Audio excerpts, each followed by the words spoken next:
Coaching in Session, your exclusive destination for unparalleled personal and professional growth. With your host, Michael Rearden. Whether you choose to live within limits or break free, your mindset journey begins here. This might be new to some people, but the realization that life can be hard. Now, this is not to say that not some areas in your life are going to be super easy. Maybe you have trained or you have just found the right fits and things work out perfectly. But sometimes things don't always go your way because people can have hardships in life, from their finances to relationships, health struggles. I mean, we can say that, well, I wish I had the perfect life. I wish I had, a healthy body. Maybe you were born sickly, or you grew up sickly. Maybe you grew up in, dire straits and you didn't have money, poverty. And so you might say, well, we don't have good health. We don't have good money. Our life is hard, essentially, right? And we can look at other people and we can see that they're growing up with good health and they're growing up with money, and maybe they're growing up with love in the household. It just creates a different type of mindset, because what was for them is not for you, as you can see, but how they're built is different than how you're built. So let me go into a story. So if you were a person who wanted to build a home, and there's different types of concrete. I don't know if people realize that there's different types of concrete. If you mix it with, certain things and you mix it right, add enough water or less water, whatever, you can get concrete that is as tough and as hard as steel. Or you can get, concrete that can barely keep up a house foundation without cracking. And so there's different levels of concrete and there's different levels of mindset. Because if you had to fortify your mind, would you want the easy way to do it, where everyone is giving you everything and everything is nice? Or would you want the hard way, where you're built for it?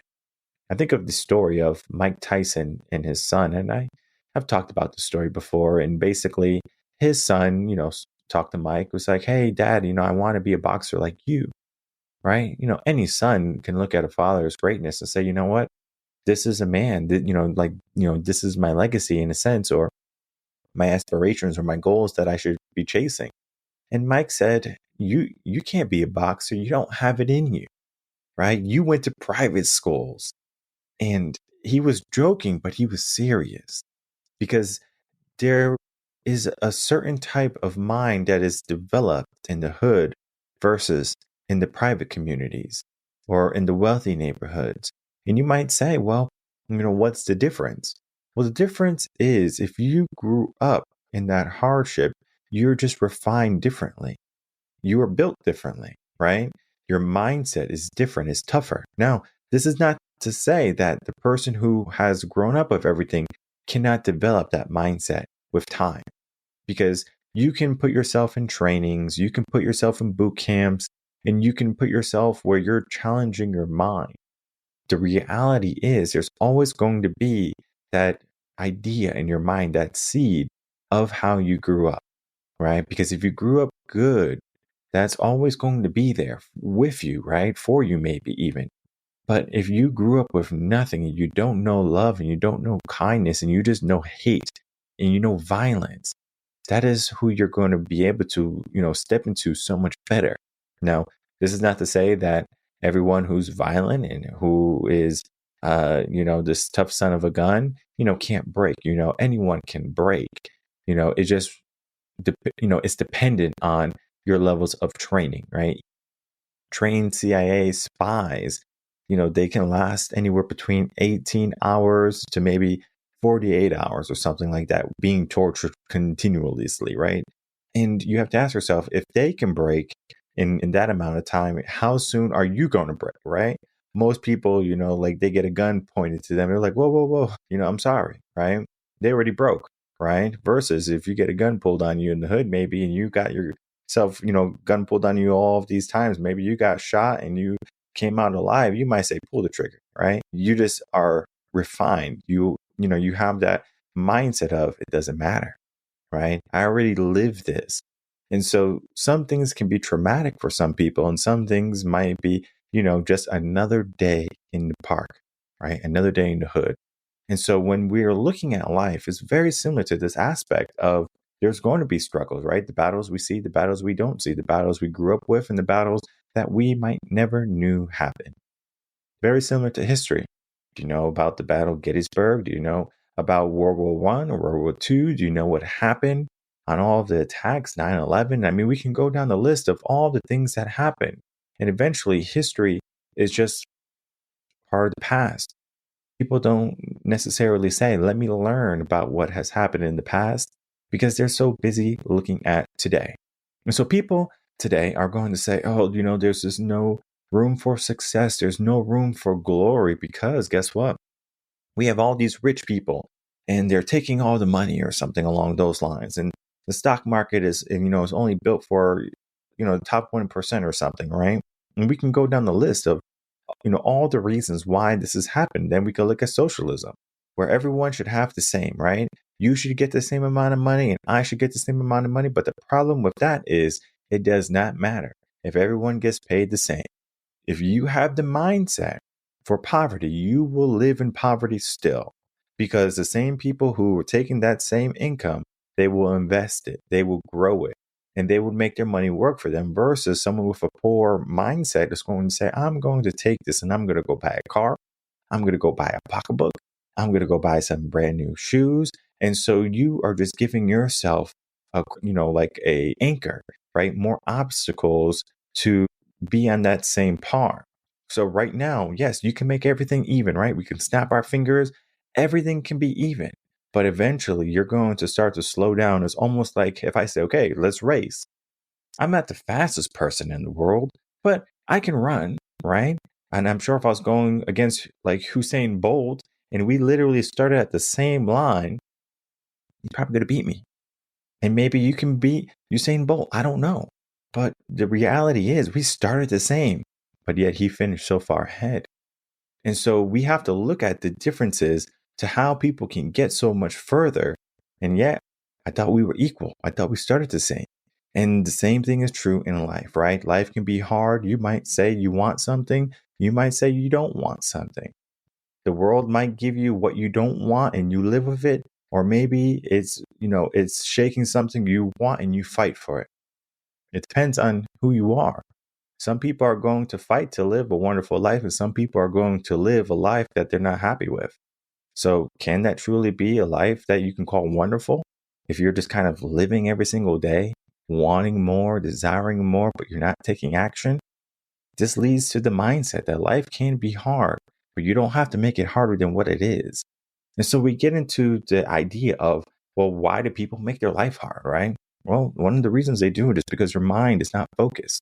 Their mind is negative. Their mind is naturally negative. I'm not here to say that you are the reason why you are negative. Your mind is naturally negative. It was once a survival mechanism. If something was rustling in the bush, you're like, oh my God, something's in that bush. Let me pay attention.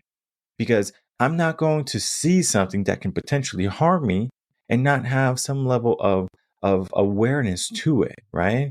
Fear might, come in my mind and my body, and maybe adrenaline starts to, enact. And I'm like, okay, let me figure out what I do next versus let me panic and freeze.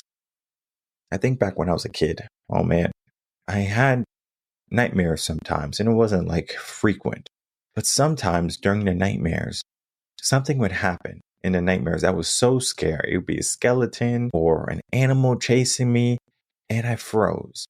And I just couldn't move, right?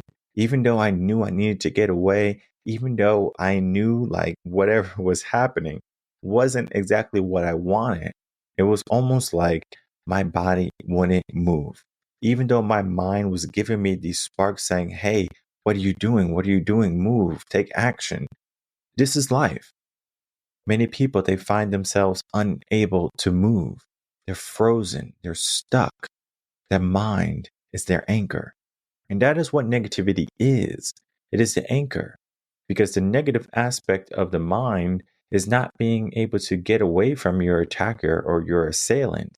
But the positive side is going to be able to flee or to take action and to run and to be able to find yourself in safety rather than in danger. So if we are living in the fear of this uncertainty or this, unsettling mindsets, we need to look at our mind for what it is. It is naturally negative, but can we make it naturally positive? It does take some time. And this is not to say that you look at a situation and you're super optimistic and you are in a motorcycle accident, your leg gets chopped off, you're like, oh, lost a leg, like that's going to cause some severe mental damage. And you have to do the work for it, right? Because the work is going to begin after the trauma, not before. Now, I would love for you to do the work before the trauma, but many people, they wait for the trauma to come to them. Well, this is the same aspect of you are making your life harder. If you wait for something bad to happen in your life before you take action, you are living backwards. And most of the people in the world are living backwards. We need to figure out how to get out of that cycle, right? Because we already know why we do it. Our mind is just like that, right? Our circumstances like that. If we saw our mom or our dad or our grandma living in this, type of lifestyle or in this type of way, we might say, well, this is what I'm supposed to be doing. And one of the things my son does is he's 3. He likes to jump on the floor, right? Like he was running and goes, hiya, and he jumps on the floor. Sometimes he's like, Dad, help, like to help him up and things like that. And I'm like, get up yourself. And then he's like, okay. And he gets up himself, right? But it doesn't mean that he's not going to keep on trying, right? So he would do, again, see if I'm going to help him up, and I don't. Now, there's 2 schools of thought here, right? One, Mike, why are you not helping your son up? You're such a bad dad. Now he's going to resent you, and every time he needs help, he's not going to ask for help because he can do it himself, and that's the point. I'm not going to be around every day. I'm not going to be around always. One day I'm going to be dead and gone, and he's going to be left to figure out how he's going to fight in this world by himself without someone who cares for him. I'm going to teach him. I'm going to train him. I'm not afraid to teach him how to fight dragons and to fight wars at times of peace. This is the mindset where many people, they fall into. They say everything is perfect around us. Why do we have to be hard? Why do we have to be resilient? Why do we have to be disciplined? Why do we have to learn the things that seem insignificant today? When's the last time you learned a life skill? CPR, Heimlich maneuver, gardening, whatever it be. If you need your car for something, right? Being a mechanic, fixing your car, these skills can maybe one day save your life. Yeah, you might not do anything about it. Marksmanship, martial arts. And so we have the potential to learn these skills every single day, but yet we don't until, guess what, something happens. And I'm a firm believer of making sure you have a fire extinguisher before you have a fire. Because people might go outside and say, oh yeah, I have a hose, I can do something. And the reality was you could have just pulled a fire extinguisher from underneath the sink and put out the fire on the stove. Many people, they just think, oh yeah, I can call 911, I can call the police and someone will come save me. Well, one day, maybe someone won't come save you. You have to be the person that saves yourself, because I look at the homelessness, right? Where people can go up to someone and say, hey, do you want to get clean today? Or do you know anyone that wants to get clean? And they're literally living in dirt on the cement in the blistering sun or the freezing cold. They're like, no, I'm okay. We don't want to get clean. Why in the world are they making their life harder when they have an opportunity to make some changes? And the reality is that they're just not ready to break the cycle. And so, what a cycle is going to be different to, person to person. If I am a person that needs to break a cycle for some reason, I'll figure out the pros and the cons to breaking the cycle, not breaking the cycle. I would also look at how much effort and energy is going to take in order for me to break it. Because if I was, let's say I'm an alcoholic, right? I'm an alcoholic and I drink every night, right? I drink a full, let's say, 8 beers or something like that. So it's not it's like half a 12 pack or something, or like 3/4 of a 12 pack. I might say, this is costing me XYZ amount of money, because let's say I'm spending, $6 on those 8 beers or something like that. And I know cheap for beer, but maybe I'm spending $8 for beers, right? I'm using that money and I'm spending $8 for beer, and I'm doing that 7 times a week. And I'm like, okay, well, I can use this $56 for something else. Or I can say, you know what? I'm just going to keep doing this. And by the end of the month, $200+. And by the end of the year, I'm spending thousands of dollars. This is the reality, right? People don't look at it for how long it is, right? And I'm just looking at it in terms of one thing, the cost, how much money I'm spending. But I'm not looking at how much damage it is doing to my liver. I'm not looking at how it's destroying my career, my job. I'm not looking at how it might be destroying my family and my relationships. I'm just literally looking at how much it's going to cost me to get drunk so I can forget the world, so that I can forget all of my hardships, so I can continue my habit. Well, if we want to break the cycle, we have to do something very similar to what Alcohol Anonymous did, the AAA meetings. And I talked about this on a previous episode, but it's the same concept. And the concept is we have to take ownership, right? One of the things they do in the terms of taking ownership is we're saying we have no power over our addiction. And that can bring about some level of power. But I like to do the opposite, right? I like to say, well, I do have the power, right? I have the power to change. I have the power to rebel. I have the power to flourish or to grow, right? We all have the potential. A seed, right? You get a seed from the store and they come in those little paper packages with wax on the inside. And it's just to help them, remain waterproof. And that seed, if given to someone who has never gardened before, they might say, what is this? Is it food? And they might take a bite, right? And they might say, this is terrible, right? They might crack the seed open to see what's inside, and there's nothing in there. But if you take the seed and you use it properly, we put in some soil, some good soil.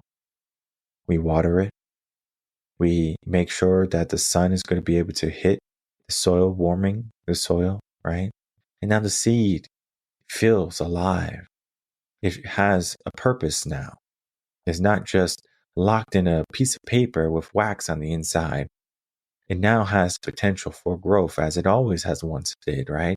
Because the same potential it had in that bag versus in that ground was the same, but yet the environment changed. And so we can change our mindset, and the mindset can be our environment, because I'm sure the seed would be more than delighted to grow if it had the opportunity to, but yet we locked it up. Someone manufactured those seeds and they say, I'm putting you in a bag and I'm locking you away so you don't have the potential for growth until someone decides to say, hey, I want you to grow. Sometimes that's coaching. Sometimes that's me saying, hey, I want you to change. But then just because I want you to change doesn't mean you will change. Your parents might want you to change, your partners, relationships, and your family might want you to change, but it doesn't mean you will. It doesn't mean you'll stop. I won't forget when, my father, he was an alcoholic, and everyone would tell him, hey, you got to stop. You got to, you can't be doing this. Sure enough, he said, oh yeah, I know. And boom, stroke, right? Of course, he was able to recover 90%.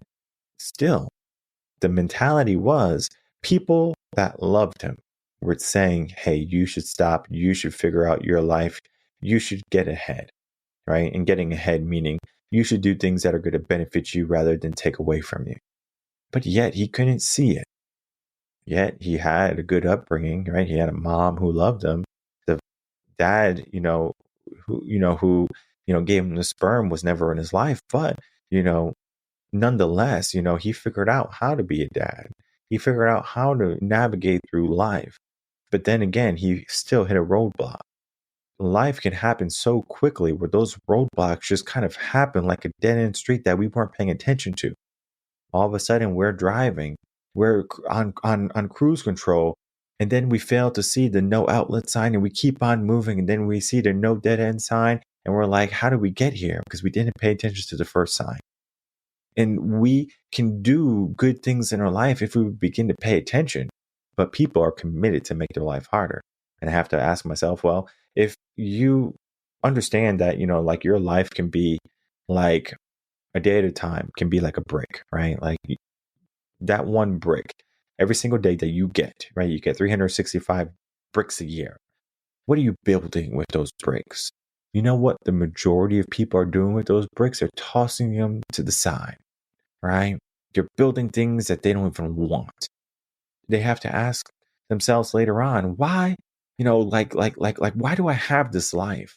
Why am I not living in, in full prosperity or in success? It's almost like just a dream, right? People can dream all day long, but it doesn't mean it's going to become their reality. But yet, if we were deliberate in how we were using those bricks, and I think of the story with Will Smith, and you don't have to like the guy after he smacked Chris Rock, but nonetheless, he had a good story when he was talking about a brick, right? Because if he was a bricklayer, basically he was saying he will lay that brick as perfectly as a brick could be laid, where many people, they would just kind of haphazardly try to put a house together or haphazardly put a fire pit together. Yet they are not meticulous about how they're laying those bricks. That is your days, right? Now let's go to the smallest fraction. Those are your seconds. What are you doing with them? What are you doing with those times, those days, those weeks, those years? You're just making your life harder when you're not being deliberate. Now, I'm not saying you need to be deliberate 24/7. I don't think that's going to be plausible, right? There's going to be times when you want to take a break, but there's going to be times when you want to take action also. So people are committed to make their life harder because they are also committed to not paying attention. So if you just gave yourself an intent to pay attention a little bit more, imagine how far you can go. Of course, you're going to need some consistency. Of course, you're going to need to develop some discipline. Of course, you might need some assistance to look at your blind spots. And there's many things that you can do to understand who you are, where you came from, and then to know those areas of yourself. And there's a couple of tests that come to my mind. There's the shadow self test that you can take. And it was a guy who reached out to me. He wanted me to work for him to deliver the shadow test to people, because what I was doing is essentially helping people with their, find their shadows. And then the other option would be your Clifton Strength Finder test to figure out where you're strong at. If you take both of these tests, you will learn a tremendous amount about yourself. Now, of course, you can get a coach, and the coach can help you, figure out those areas naturally. But those tests are non-invasive. Both tests together will probably take you about 3 hours. I'm not asking you to take those tests all at once. I'm just saying to maybe spend a time where you will be on your phone or doing something that will bring about no meaning to understand a little bit more about yourself. And then when you get the results, I want you to really read them, and I want you to understand them. And I want you to operate in the sense of, these tests are not trying to get me or out to get me, right? Just accept it, right? Just have full acceptance to it, and not try to make excuses. Well, the reason why I do this is because of this and this person. No. The test is built to help you see the inside, right? The parts of you that you might not see all the time. And when I took these tests, it was very interesting. The first test, the shadow test, a lot of it was my past self. A lot of it was the ego and the stubbornness. And of course, I still have the ego and the stubbornness, but not to the degree of what I had when I was growing up and when I was immature. And so when I took the test, I was like, this is exactly who I was, the shadow self, right? But then I learned, I did the work, year, 2 years, 3 years, the work to get out of that shadow, right? To get out of that darkness. I didn't want my life to be hard. And then I looked at the Clifton Strength Finder test, and I took the test. It's only $50. It might be a little bit more now, but it was, an eye-opening experience for me to realize what I am good at. Because when someone tells you hey, you're really good at that, guess what? You probably will lean into it versus, yeah, I'm being a jack of all trades, or I'm trying to do this, I'm trying to do that. I'm trying to find my way, or I'm trying to find my purpose or my meaning. And there's so many people who get caught in waiting to figure out what they're meant to do. Well, the Clifton Strength Finder test just helps you figure out what you're good at right now. And then you get to figure out if maybe what your top 5 or top 10 are can be used or leveraged in a way where you can create a lifestyle, career, whatever it be. For me, I'm good with people. I'm good with helping people see forward thinking. So if you're doing something, your A, I can tell you what the B is going to be. Now, I'm not saying that I'm the only person who has these skills, because it's like only 26 skills or something like that. So of course, or maybe more than 26, but the whole moral is there's going to be people with different mixes. And so you have to find the person who has a mix that you will like, or a mix that maybe is going to help you get ahead, right? Maybe stop making life so hard. Because if you want to be a person that looks at your childhood, your circumstance, and you want to say the reason why you're this person is because of your parents or because your area where you grew up, you can live and you can continue to define yourself in those eyes and those terms. But I encourage you to think of the opposite, to think of the way out. How can you begin to make some changes? How can you begin to not make your life easier, but to make your life with more meaning, right? To give your life some purpose, right? You're not chasing a dream because you saw someone else do it. You're chasing a dream because it is who you are. And so you just have to figure out who you are, who you want to be. And then you have to stop making life hard and get out of life's way and just start to live with intent. Be honest with yourself. Some people, when it comes to their life, it comes down to this mindset. Do you want it, or do you just kind of want it? And too many people in this world, they just kind of want it. And so I encourage you to not just kind of want life, but to fully step into it and desire it for everything that it can be today.